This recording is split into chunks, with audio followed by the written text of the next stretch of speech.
Hi friends, ఈ ఫోటోను చూశారా?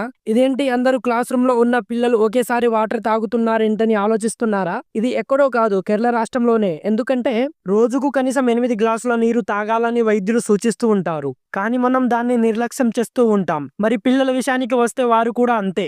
వాళ్ళు నీరు చాలా తక్కువ మోతాదులో తాగుతుంటారు. ఇలా తక్కువ నీరు తీసుకోవడం వల్ల ఎన్నో ఆరోగ్య సమస్యలు సంభవిస్తాయి. అందుకే కేరళ రాష్ట్రంలోని స్కూళ్లలో ఓ వినూత్నమైన పద్ధతికి శ్రీకారం చుట్టారు. బ్యాంక్ బెంచర్లు ఉండొద్దనే ఉద్దేశంతో స్కూళ్లలో రౌండ్ టేబుల్ కాన్సెప్ట్ ను ప్రవేశపెట్టినట్టే వాటర్ బెల్ కాన్సెప్ట్ ను కూడా ప్రవేశపెట్టారు.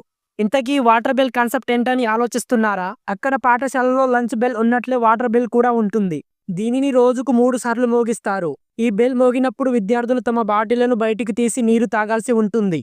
విద్యార్థులలో నీరు తాగే అలవాటును ప్రోత్సహించడానికి ఈ వినూత్నమైన కార్యక్రమాన్ని ప్రారంభించారు. ఈ కాన్సెప్ట్ మన తెలుగు రాష్ట్రంలోనూ ఉంది. అయితే వేసవిలో మాత్రమే అమలు చేస్తున్నారు. అలా కాకుండా ఏడాదంతా ఉంటే పిల్లలకు అనారోగ్య సమస్యలు తగ్గుతాయి. మరియు ఇది కొత్తగా తెలుసుకున్నారని అనుకుంటే please like, subscribe and share.